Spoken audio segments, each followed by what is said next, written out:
I'll never forget that day when the first episode of Chainsaw Man aired. Ariel and I, we set the date and we said, okay, we're gonna watch it together. We're gonna watch this together. It's gonna be great. That moment near the end of episode 1, where Makima shows up and then she hugs Denji. On cue, Ariel's like, "Oh!"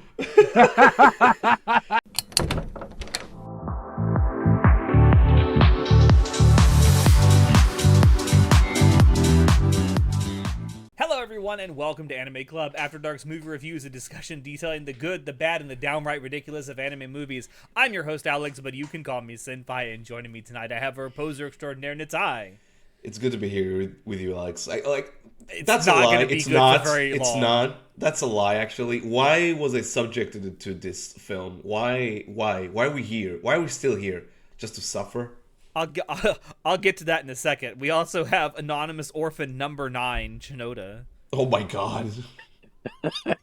There is a is lot the of best. orphans. Which is the best we can hope for with this film, but we're going to be reviewing Earwig and the Witch, 2020 film from Studio Ghibli. And Alex? Ty, you ask why I Earwig subjected is the you to bitch. this. Well, you ask why I subjected you to this, and there's a very a simple answer. Because you gotta be careful what you ask for, because you mentioned to me that it had been a while since we'd done a movie review for a movie that was not generally well received. And I have come forward with this. Because we want to do all the Ghibli films, and you're like, let's get this out the way. We want to eventually do reviews for all the Ghibli films, and I thought, let's just rip the Band-Aid off now. Congratulations. Task accomplished. That doesn't change the fact that I feel like I feel so like empty inside. I can still hear her voice in my head. I can still feel it. End Alex, me fuck already. you for making us watch this. Hey, I We asked I don't and he feel- delivered, just the way Alex knows how to. I don't feel the least bit sorry Yep. for this, to be perfectly honest. This is actually one of, I think, 2 Ghibli films I've never watched going to this, so this is a first watch for me. Same. I am, however, or was familiar with its infamous legacy, infamous notoriety. I've never heard about this movie till you nominated it. Really? Yeah. Wasn't ignorance bliss? It was bliss. It truly was. And now I live in a cursed present. I'm jealous of past Nitai who had no knowledge of this movie. I want him back. Yeah. Earwig and the Witch, directed by son of Hayao Miyazaki, Goro Miyazaki. Please stop making movies. Please. So wait, hold on. Was this the movie that? No, that's not his Hayao first Miyazaki- No. film. Oh, that was it. Okay. You're thinking about the one that he walked out of? No, that was Yeah, Tales of yeah, Earthsea. yeah. Oh, okay. All right. Which is another Studio Ghibli film we will eventually review. This movie was co-written. It took 2 people to write this shit. It was co-written by Keiko Niwa and Emi Gunji. And it was based on a children's novel by the same name, written by Diana Wynne Jones, who also, fun fact, wrote Howl's Moving Castle, upon which another Ghibli film is based, a much more well-received Ghibli film. So the thing is with sorry to cut you off, but with Howl's Moving Castle, I know the movie isn't a direct adaptation of the book. I know there's a whole lot of changes they made. So I don't even know how this this movie reflects on the original book, because man, I sure hope it's not, because if it's very similar, then man. Well, it's funny you say that, because you are right about Howl's Moving Castle specifically, that basically the Ghibli film takes the basic premise, but does a lot of original stuff with it. Okay.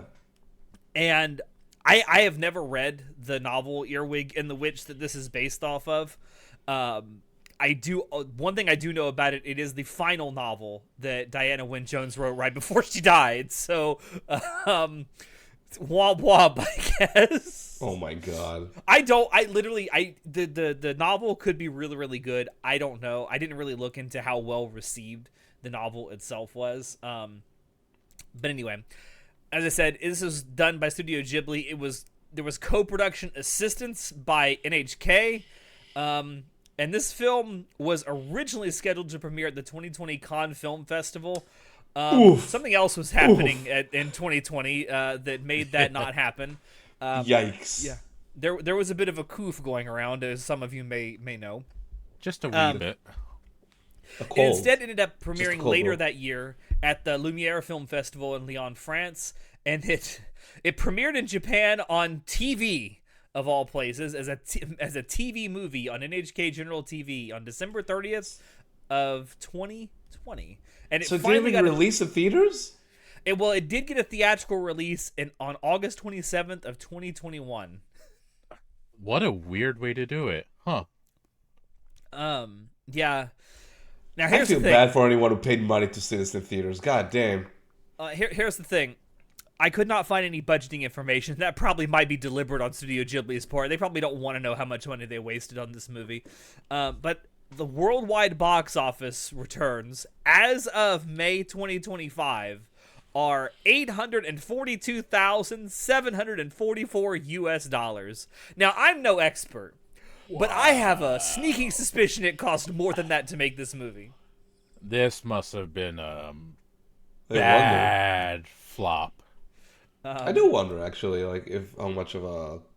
It flop had it to was. have cost more than $800,000 to make this movie. It had to have. I don't know, like, sometimes, like, anime movies are cheaper than we expect, you know? But, like, again, it's probably... I don't know if it broke even, but, like, it's surprising to look up how much they actually cost, because they're cheaper than you expect. I just want but to yeah. point out that box office also includes home video release.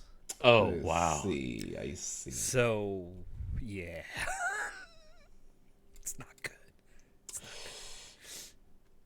Yeah. This also has a yeah. runtime of 82 minutes. And I want to... So, we did a watch party in our Discord server, which you can join down below. Link in the description. For this. And we got, like, to about 10-ish or so minutes left in this, and we didn't realize it. And someone, and I forget who it was that was with us, is like, no, there's like another like 20 minutes or so where they're gonna find out how this all ends. And I put the little cursor up. It's like, there's 8 minutes left in this. It's like, what the fuck? I will Oh, say, no. I was surprised how this movie kept my attention, for better or for worse, and I was surprised how it like flew by. It didn't drag as much as like I kind of was afraid it would. So when I started watching it. I'll actually agree with that. Initially, I was just like, Jesus Christ, please stop this movie. But as it kept going, I was like, okay, you know what? There's a little something to this. It's starting to hold my attention. Then the movie ended. Yeah, I don't know if it like there was so. It was more of like, oh man, like it's like I wasn't bored by it. Like, you know, it did fly by fairly quickly. It didn't feel like a drag to watch. It was not a pleasant experience. But did you feel like it was an eternity? In this movie's defense, there are parts of it. I'm not going to say the whole thing, but there are parts of it that are so bad it's almost good because you can laugh at it. I do wonder how much that is, and we'll talk about it. I do wonder how much that is a result of watching it in English. Yeah, because all three of us watched the English dub for this, right? Yep. For me on Netflix, that was the only choice. I put it on Netflix and it said English only. I'm like, okay, oh boy, here we go.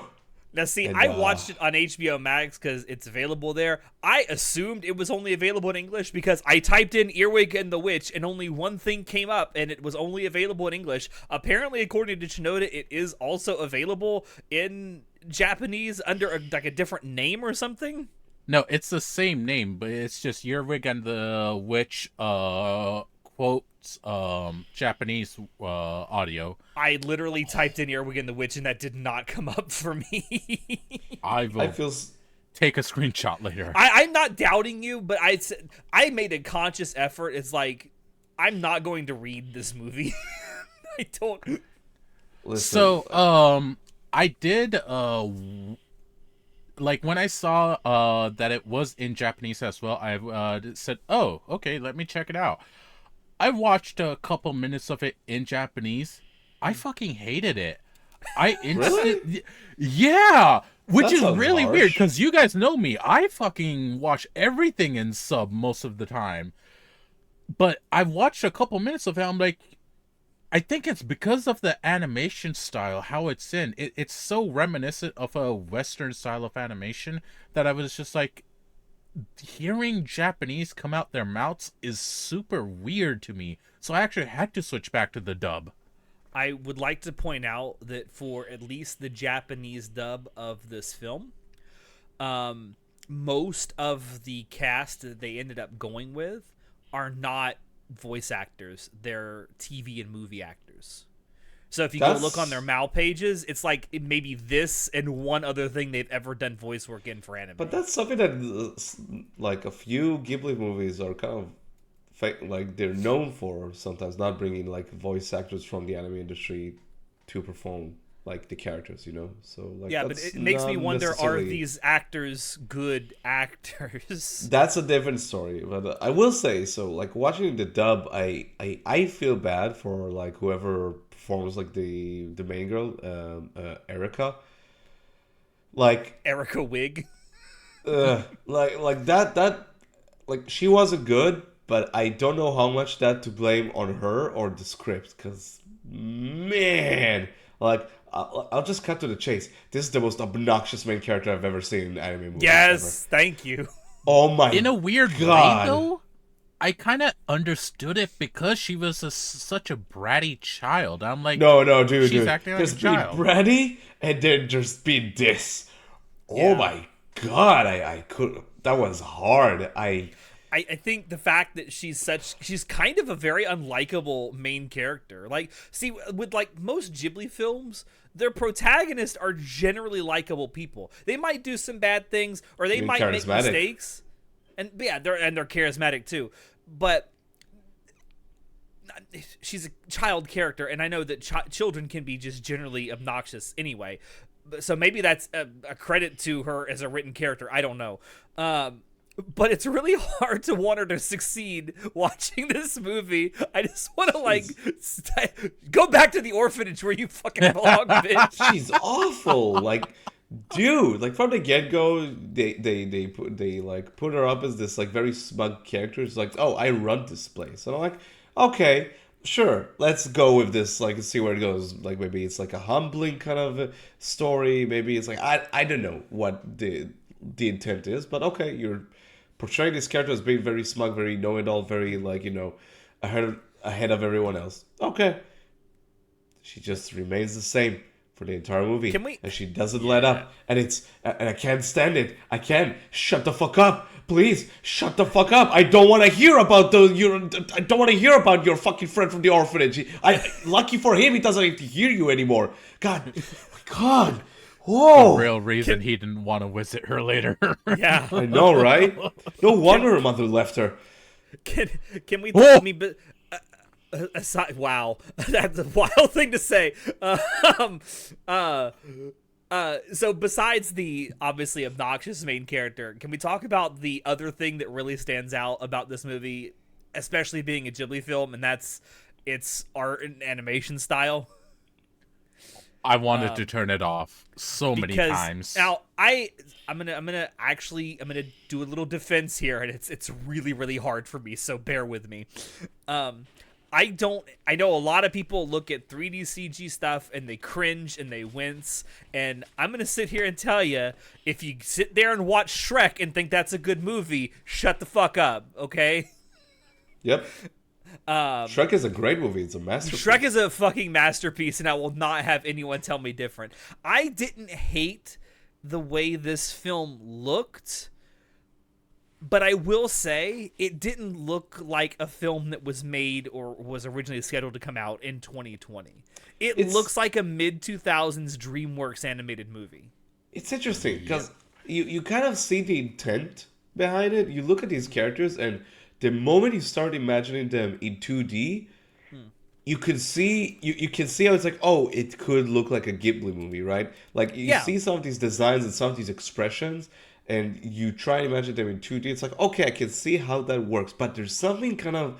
And by the way, I love some of the color palettes, like the opening scene with like the chase that happens, like Oh yeah, where the they car chase. yeah, the where she like the mother like the biker is like driving towards the sunset, like and like the colors around her look great. I love that, and the movie never comes close to looking as clean as that, which is a shame. But the And Nitai, just to add on to your point real quick, if you actually watch the ending credits too, you can actually see very much the what it actually would look like in a better 2D version. yeah, but the it's interesting the one with the CG, the 3D animation direction, because I think it kind of it doesn't work for me that well. Like sometimes the characters, especially Erica, she would pull all these crazy expressions, and she's, by the way, the one with the most crazy expressions in this movie, for the worst, in my opinion.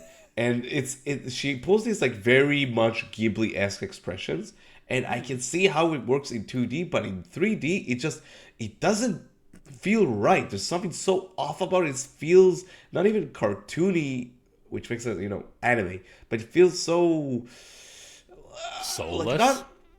Yeah, it doesn't feel alive. You know.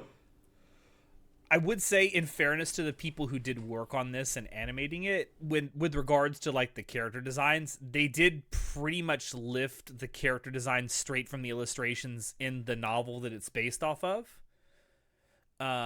For the most part, from what I'm able to tell, from looking into it, so I can't fault them too much for that, because obviously they're drawing from source material, and this particular source material has illustrations to go along with it. But I will say one thing that stood out, and this is due almost exclusively to the fact that it's 3D animated.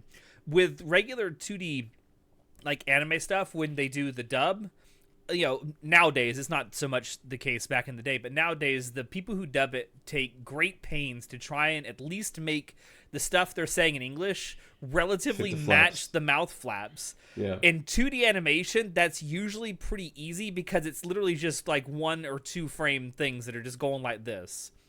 With 3D animation, you got a lot of stuff going on with the mouth, and it shows in this, because when you watch the English dub, there's a lot of lines that don't match up to the mouth movements at all. No. It's very noticeable. I, honest to God, thought that my HBO was lagging or something. I was like, something going on? So like I reversed back, and I'm like, oh no, this is just how it is. If you ever watch other like 3D animated stuff like this, like a Pixar film or a DreamWorks animated 3D movie, and you watch it in a language other than English, you'll see the same thing. Like they're doing the best they can, but the words don't match the mouth. Various degrees of success, for sure. Yeah. The Spanish dub of Shrek is notorious for this, because it literally looks like an overdubbed foreign film when they do the Spanish dub. Because they made no attempt whatsoever. Wait, that's Italian. What am I talking about? They made no attempt whatsoever to even get close to the mouth flaps. But yeah, to get your point about the visuals, I don't think this movie looks bad. I don't know what the kind of reputation it has. I don't think I don't like the way the movie looks. Like there are parts of it where it kind of sounds like, but the thing that like really stood out to me, and like it's something that really was super distracting. I mentioned the expressions, but her expressions, specifically her expressions throughout this movie, are it looks horrible. It looks really bad. Like it looks overly animated, but in a way that's but it's still, as you said, it feels kind of soulless. It feels like it doesn't feel alive, and it just. I hate it. I hate her face. I hate her expressions. I can't take it anymore. She's in my head now. Stop with your fucking smug. Get out of here. There are some scenes. Well, there's some scenes with her in particular, and I at first it's just her, the main character, Earwig, whatever the fuck, Elizabeth, whatever the fuck her name was. Erica. Erica, Elizabeth, what? Earwig. Erica. I think it's because she's the one that looks like the most relatably human, where it dips into the uncanny valley a little bit with her expressions. But even something like the other Sometimes. child, like her friend character, I don't even remember his name. It doesn't Custard. matter. Custard. Custard. Yeah. Oh my God! Custard. They run that joke to the ground. Like stop. The Custard. running Oh bit. no, I'm sorry, Thomas. Thomas. It's like 6 times throughout this movie. Like shut the fuck up. Stop. What's going on? Who wrote this? Yeah. So, I'm gonna say in terms of expression, yeah, I really didn't appreciate Erica's expressions that much. It was Didn't just appreciate weird. anything about her. I did, however, really like Mr. Mandrake's expressions. I thought he looked cool. It was weird, but Only like I good actually character in this appreciate. movie. Seriously, I was like, hold on, I got something about this demon that I like. Very That visual relatable of character. him- Just wants to be left alone. Yeah. That visual like effect they have in whenever he passes through walls, like that looks sick. That actually looks sick. Bro, like that. bro. Look good. We were in the watch party, and there's that scene where he like comes through the wall into Earwig's bedroom, and I'm like, oh my god, the gates of oblivion are opening.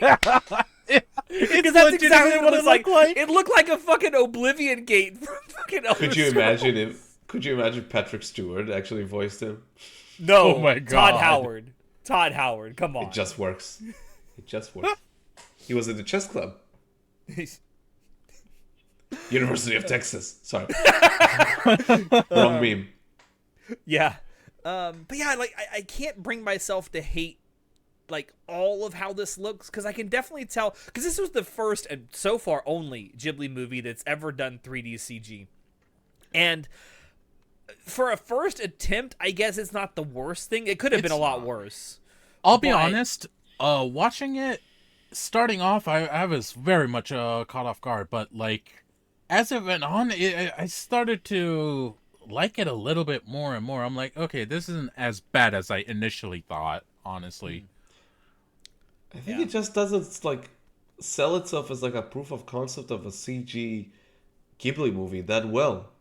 Like I'd rather they don't go that route after this movie. You know, like there's a Oh, lot no, of I talented agree. people who worked on this movie, but man, like it just doesn't work for me. especially their studio of all people. No, it really doesn't. So, something else that I didn't inherently hate about this movie is the music is okay. It's not Yeah. the best. It's certainly no Joe Hisaishi like soundtrack, but even it's close. not the worst. The music in this was composed largely by Satoshi Takebe. Now, as far as I can tell, he hasn't really worked much in the anime sphere, but one thing he's done a lot of is composing music for ice skating competitions. Did he Ice skating. compose Yuri on Ice? No, he did not work on Yuri on My first Ice. thought, yeah. It's No, weird. 'cause I real don't think- world ice skating competitions.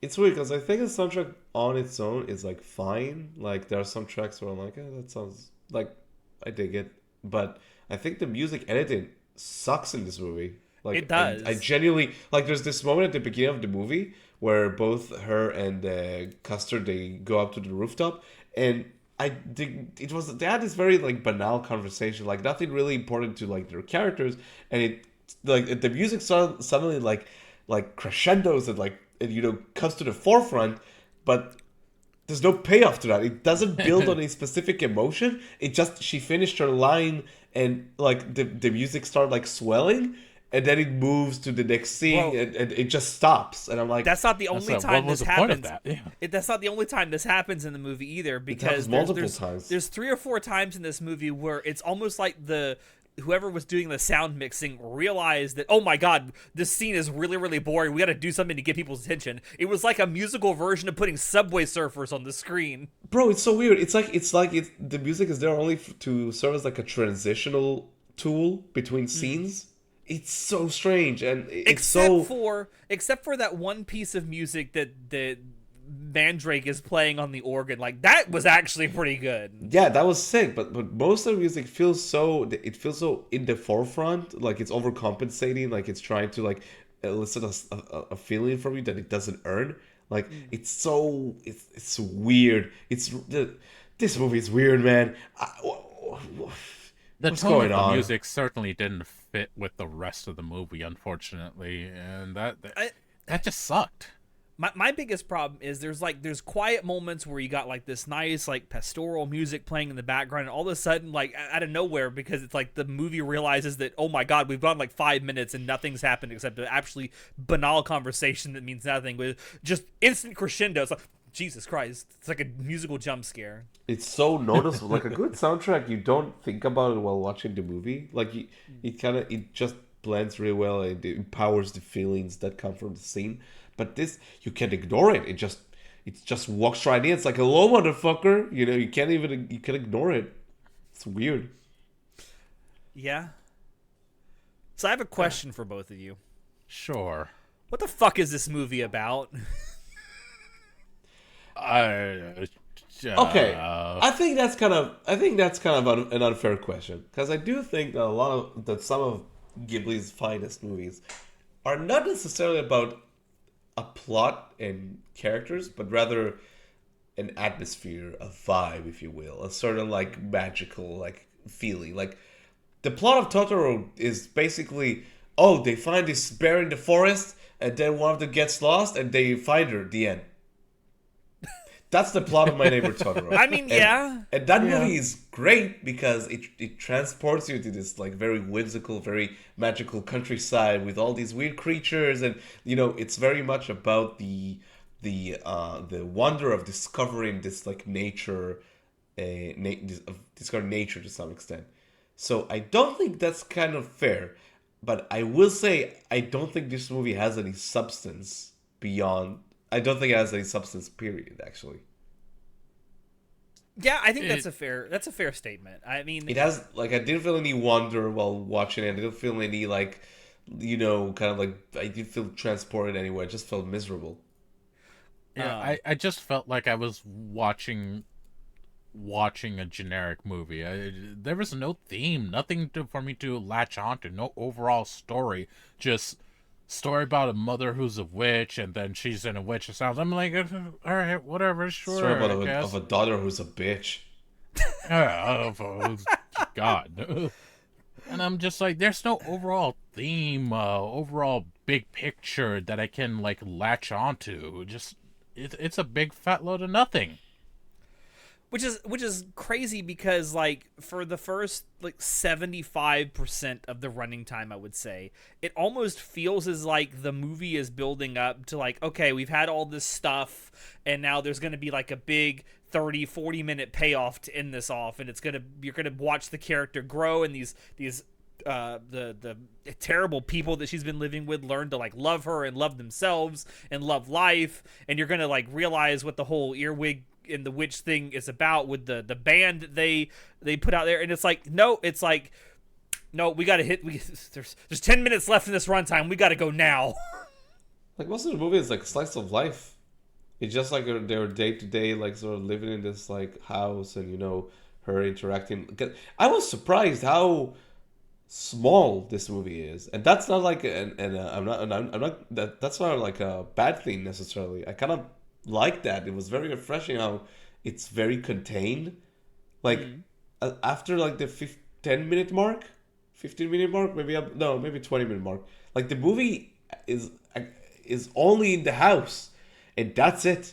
And it's much, only yeah. revolving around these three characters, and that's it. I was like, that's kind of interesting. Like, I do like that they went for something that's not like the cat. Yeah. Like they didn't like it's not a grand adventure. It's not like this search for something. It's like this day-to-day sort of like experience of her moving to these like weird demon place. And Which is a bit of a that. departure for Ghibli movies, because a lot of them involve either Big grand characters going adventure. on grand adventures elsewhere, or characters going on some kind of a journey of self-discovery. Yeah. It's Basically, there's almost always a journey, and this was very much the opposite of that. It's a weird flip-flop. I mean, I'm going to tell you, like, I think that kind of a setup could work for a Ghibli film, like a sort of slice of life-esque movie.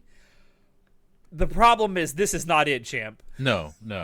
I think they could pull it off if they did it better, like something like this, but how they did this one, no. But I think conceptually, if they did something like this again, it could be a lot better. Just don't let Goro anywhere near it, please. That's the thing. Listen, Like, I have no doubt in my mind that Goro Miyazaki is probably a really cool dude. And he's obviously living in the shadow of his much more talented father. much more terrifying father as well. Much more terrifying father.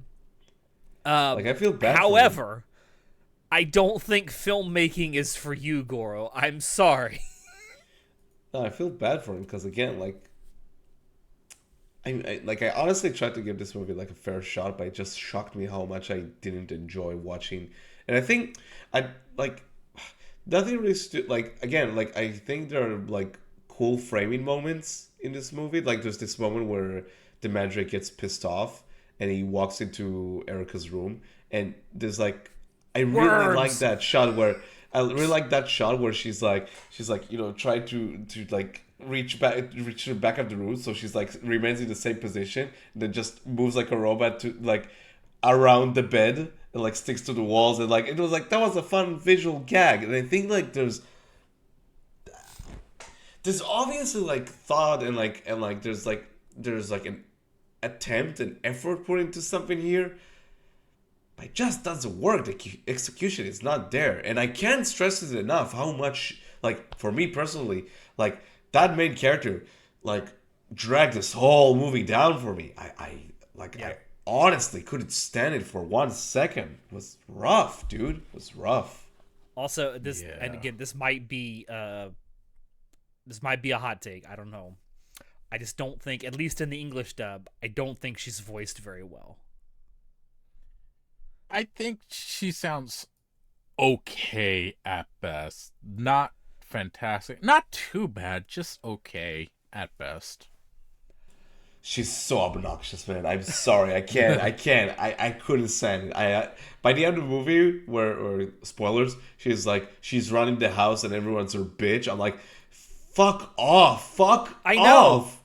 Because like, that's what I talk about, how the ending feels so hyper rushed. It's like we build up to this revelation and this like coming together of the characters and them trying to understand each other. And you think that for the next 20, 30 minutes, we're going to watch them learn to live together and learn to be nice to each other and like change their outlook on life, because we have that revelation that they used to be in a band together and make good music, and now they're just jaded motherfuckers that have aged out of actually having any joy in life. And like, it's like, no, we're doing a George Lucas like fade wipe to like 6 months in the future. It literally was. And she runs the house. She runs the prison cell. It's like, what's going on? And then it's like, oh, and her actual mother just shows up in the final frame of the film. Like, oh, fuck off. And then movie over. It's like, what the hell was that? But. And our boy Thomas, Custard, actually. let's not forget. But his name is Thomas, actually. Yeah. Fuck you. Fuck you for picking this movie, by the way, Alex. You're welcome. Fuck off. You're absolutely welcome. I will do it again. Oh, thank God. We at least have this out of the way. We do have this out of the way. For Ghibli movies in particular, it only gets better from here. We do have to review Tales from Earthsea. I was about to say, watch. Next time it's Alex's turn to nominate a movie, he's gonna pick Tales from Earthsea. God damn. Actually, now I'm curious. How's the rating on that? Better than this, but not by much. That's about all I have to say about it. I think to end this off, this is going to be brutal, but bear with us. What do we give this movie out of 10? Chinoda? What did I give this out of 10? I believe I gave it. You wrote that 3. Yeah, 3 out of 10. It was just. This was not it, Chief. I don't recommend it. I wouldn't recommend it to my friends. I wouldn't even pick this for a bad movie night. It's not great. It's forgettable. Just don't bad even bother. movie night with this and The Boys, that actually sounds fun, with everyone losing their minds over this fucking little girl. I mean, that's what our watch party was like. And Chinoda was such a little bitch, he didn't stick around for it. He watched like the first 10 minutes like, I'm too sober for this shit, and never came back. Yeah. I was just That's like, funny. fuck this. I can't watch this right now. See, Wait. instead of watching it alone and being miserable, you could have watched it with us and had a great time. Oh, God. What would you prefer? Being alone and miserable, or being with other people and being miserable? At least you get to share your misery then. That is true. That's true. Okay, maybe together. It might not be so bad. You can make fun of it So together. There you go. happy together. You got a group project, boys. Natai, what do you give this out of 10? For some reason, I thought of 4, but no, man, that's a 2. A 2. Oh, wow. Hard. I Whole did 2. not. I honestly did not have a good time watching this. I genuinely did not have a good time. Maybe that's a bit harsh. Maybe it's a 3. But right now, my gut says 2. I just. All right. All right. Well, I'm more along the lines with Shinoda. I'm giving it a 3 out of 10. Like, I can respect the attempt to do a 3D CG Ghibli film. Obviously, you picked the story from a novel written by someone who you used for another one of your great movies. It just didn't work out this time, man. I don't even think Hayao Miyazaki himself could have genuinely saved this film. That's saying something. If he was involved, he wouldn't have let this gone out. No, that's very true. But I can't. God. There are certain bright spots, but I mean those are way overshadowed by everything else, unfortunately. This is a rare L for Studio Ghibli. A very rare L. It was not good at all. This film is what inspired Hayao Miyazaki to come out of retirement to make The Boy and the Heron. Just come out of retirement. Bam! This is how you do a movie, you dumb shits. Fucking takes off the belt. It's like, come here, you little shit.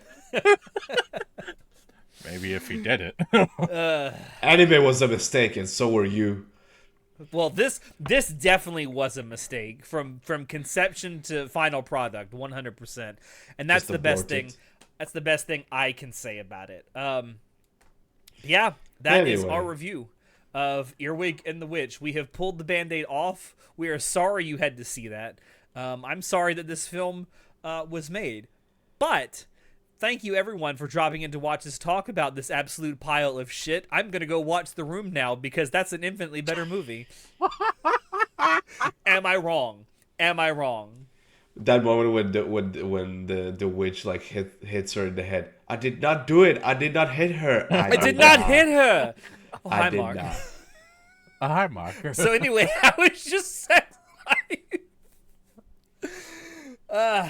Don't forget to like, comment, subscribe, all that good stuff if you like what you saw and want to see more. Check down below where you can find links to all the stuff Anime Club After Dark does, as well as link to our merch store if you want to support us there as well.